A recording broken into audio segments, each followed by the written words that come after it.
Olá, minha amiga, meu amigo, hora do nosso encontro nessa quinta-feira, 13 de dezembro.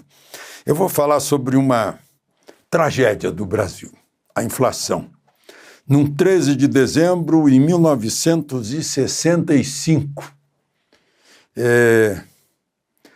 por um decreto-lei, acabou o cruzeiro que vinha desde 1942, eu ainda lembro do R$1.000, né?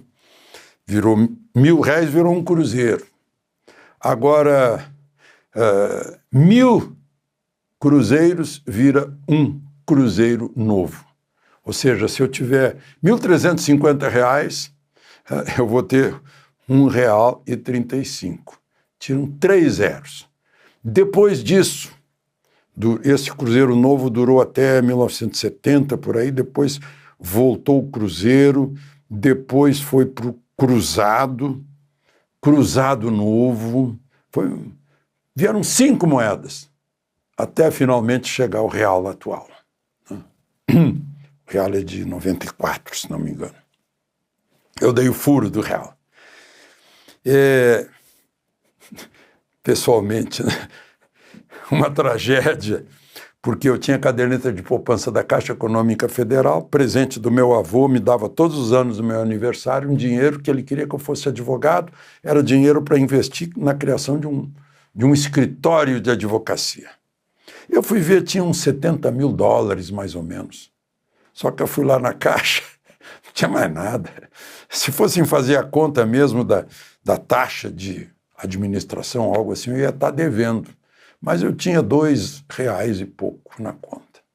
Ou seja, o Estado brasileiro, cortando zeros, tirou dinheiro do menino, ou do seu avô, ou dos brasileiros todos. O Estado provoca a inflação, né, no desequilíbrio de suas contas, e tira dinheiro do povo para sustentar isso, essa farra do Estado. Por isso que existe Banco Central independente para evitar que isso aconteça. E as contas públicas estão desequilibradas de novo e sem esperança de voltar ao equilíbrio, a não ser que venha um governo austero, venha um Paulo Guedes por aí. Bom, mas 1980, se não me engano, confirma, governo Figueiredo, 13 de novembro, fazia 2 dias que eu tinha caído fora do governo. Figueiredo assina fim de senador biônico e agora tem eleição para governador, eleição direta. Governadores, por ato institucional, eram eleitos pelas assembleias legislativas. E o senador biônico também é indicado pelo governo federal, né? Ficava com 1/3 do Senado. Senador biônico, não era eleito, era indicado. Acabou também. Era o caminho de cumprimento da promessa de João Figueiredo de voltar à democracia plena, poder do povo, eleições diretas. Lembre-se de se inscrever e, ao final, de deixar o gostei ou não gostei. Vamos, então, aos fatos de hoje.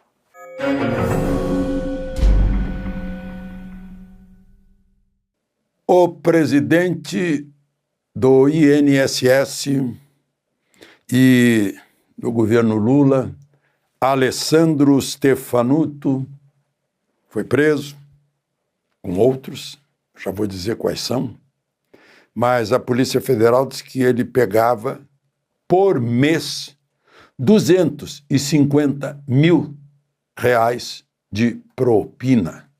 Segundo a Polícia Federal, R$250.000. Propina ainda para permitir aqueles descontos todos que levaram 6 bilhões de 2 milhões e 3 milhões de idosos.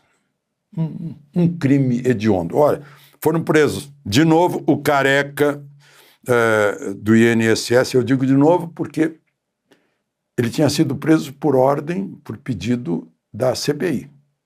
Agora a CPI está confirmando que todas as suas investigações, sujeitos que apareceram lá de habeas corpus, para não dizer nada, a Polícia Federal agora, nas suas investigações, né? Pediu para a Procuradoria, que pediu para o ministro relator, que é o ministro André Mendonça, e ele autorizou a prisão. O careca do INSS, um ex-diretor do INSS, André Fidelis, um ex-procurador do INSS, Virgílio Oliveira Filho, e a mulher dele, mais 4, um do Instituto Trabalho e Terra, algo assim, e o outro da Confederação dos Trabalhadores da Agricultura e empresários rurais. 4 mais 4, 8 presos.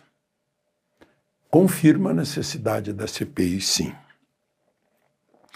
Também houve busca e apreensão, um monte, umas 60 buscas e apreensão, inclusive de um ex-ministro do Trabalho do governo Bolsonaro e ex-presidente do INSS, José Carlos Oliveira, foi busca e apreensão, com 2 deputados também, um do deputado do Partido Socialista, Maranhão, Edson Araújo, que é vice-presidente da Confederação dos Trabalhadores de Pesca e Aquicultura, e um deputado de Minas Gerais também sofreu busca e apreensão, Euclides Petersen, porque ele vendeu um avião para um dos investigados. Eu vi aqui que o Alessandro Stefanuto, que recebia propina e que foi presidente do INSS, está lotado na folha de pagamento da AGU, Advocacia Geral da União. Coisas estranhas nesse país, né? Ele é do PDT, filiado ao PDT, foi do Partido Socialista. 63 mandados de busca e apreensão. Também teve 6 prisões numa outra operação, Operação Coffee Break, intervalo para o café, né? Uma busca foi na casa da ex-nora de Lula, né? Carla Ariane Trindade. Ela foi casada com um filho de Dona Marisa, que foi adotado por Lula. Foi autorizada por um juiz federal de Campinas, né? É uma operação com a Controladoria Geral da União, a PM de São Paulo, né? Foi preso sujeito lá de uma empresa de materiais didáticos. Ela abria caminho para chegar ao Fundo Nacional de Desenvolvimento da Educação e pegar os dinheiros do fundo, né? André Gonçalves Mariano foi preso. Está sendo investigado um jornalista que dava apoio a ele, Magno Romero, que abria portas também. Fundo Nacional de Educação. Coisas superfaturadas em 3.500%. Que festa, né? Tudo dinheiro do seu imposto, do meu também, do nosso imposto. Meu Deus do céu. Bom, eu ontem antecipei para vocês, vai passar no Senado Paulo Gonet, passou. Mas passou mais apertado. Quando ele foi aprovado a primeira vez, ele teve 65 votos a favor e 11 contra, em 2023. Agora foi mais apertado, ele precisava de 41 votos. Metade mais um, né? Ou mais da metade do Senado. Não é metade mais um, é mais da metade do Senado. Precisava de 41 votos. Ele teve só 45 e 26 votos contra. Da outra vez teve só 11 contra, mais do que duplicou. Lá na Comissão de Constituição e Justiça, vocês viram, foi 17-10. Foi Lula que indicou para permanecer por mais um período. Eu só vejo uma questão positiva nele, foi que ele, em setembro, pediu prisão domiciliar para o Clesão, porque ele estava com problemas de saúde sérios. Não foi atendido e o Clesão morreu em novembro. Mas, a par disso, nós temos aí o Felipe Martins, que supera Kafka, e agora a unanimidade da primeira turma está com 4, foi unânime, aceitando a denúncia de Gonet para considerar Eduardo Taliaferro réu, pelos seguintes crimes: obstrução de investigações, violação do sigilo profissional, coação em processo, tentativa de abolição violenta do Estado de Direito. Eu vejo uma tentativa. Aí foi quando se descobriu que deram ordem para ele, ordem vinda de cima, para usar a imaginação para pegar a Revista Oeste. Aí era uma tentativa de abolição do Estado de Direito, né? Que proíbe veda a censura, principalmente censura prévia, né?